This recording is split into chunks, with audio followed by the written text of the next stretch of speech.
इन्सुलिनचं production थांबतं आणि तुम्हाला मधुमेह झाल्याचं निदान करतात.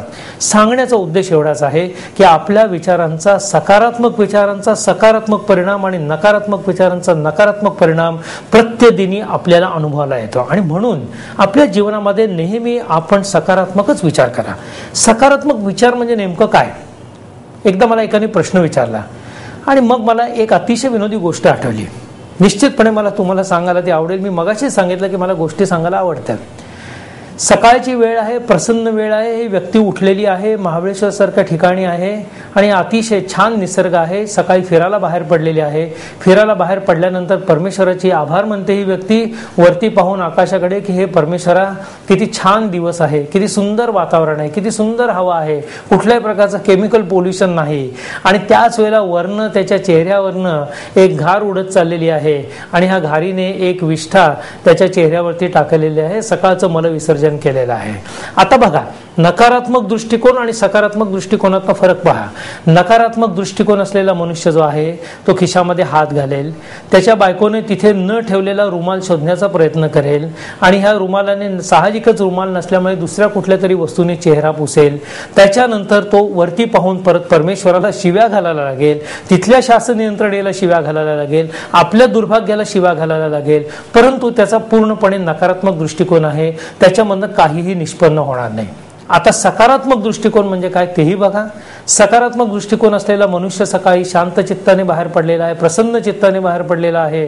अशाच तऱ्हेने मलविसर्जन त्याच्या चेहऱ्यावरती घारीने केलेला आहे. त्यावेळेला तो खिशात हात घालतो आणि त्याच्या खिशामध्ये बायकोने एक सुगंध चोपडलेला अशा प्रकारचा रुमाल ठेवलेला आहे.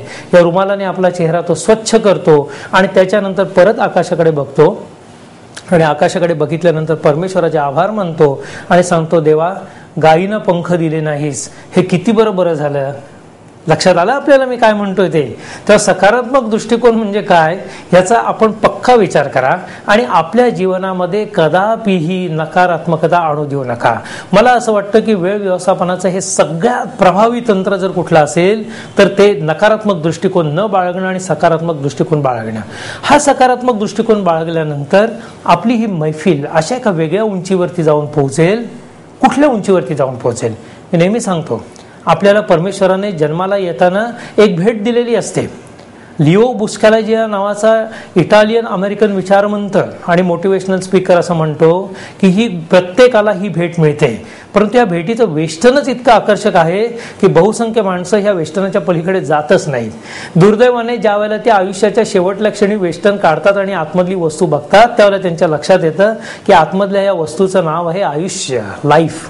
आणि मग हे लाईफ जर सुंदर घडवायचं असेल तर परमेश्वर आपल्याला 2-3 त्यांनी आपल्या हातामध्ये दिलेले आहेत आणि ह्या 3 गोष्टी त्यांनी हातात दिल्यानंतर आपल्या हातामध्ये आहे की या 3 वजा 3 करून मी हाती मोठं शून्य घ्यायचंय का 3 अधिक 3 करून मी 6 पर्यंत जायचंय का 3ला 3ने भागून हातामध्ये फक्त 1 ठेवायचा आहे का 3ला 3 गुणून मी 9 पर्यंत जायचंय.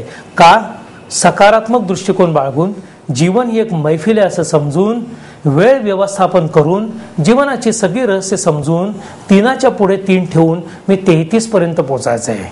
मित्रांनो, मला असं वाटतं की आपल्या जीवनाचा संपूर्ण प्रवास किंबहुना मी असं म्हणेन आपण सुरुवातीलाच बघितलं की टाइम इज मनी हे ज्याला मी म्हटलं त्याच पद्धतीने तुम्हाला ॲलनने लिहिलेल्या पुस्तकाचा मी संदर्भ दिला आणि असं आपल्याला मी सांगितलं की ॲलन लाकेंनी जे पुस्तक लिहिलं त्याच्यामध्ये तो असं म्हणतो की टाइम इज लाईफ. आणि हे जर खरं असेल तर मला असं वाटतं की 0पासून 33 पर्यंतचा प्रवास म्हणजेच वेळेचं व्यवस्थापन. आणि मित्रांनो, हे सगळ्यात मोठं रहस्य वेळ व्यवस्थापनाचं आपल्याबरोबर मी गेले काही तास शेअर करतोय.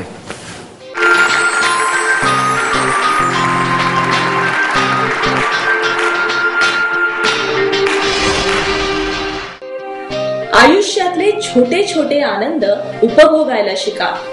त्यासाठी रोज थोडा वेळ काढा. जीवनशैलीत सकारात्मक बदल हे वेळेच्या व्यवस्थापनाचे उत्तम तंत्र आहे. चांगले छंद तुमच्या जीवनाचा स्तर उंचावतात. सकारात्मक दृष्टिकोन बाळगायलाच हवा.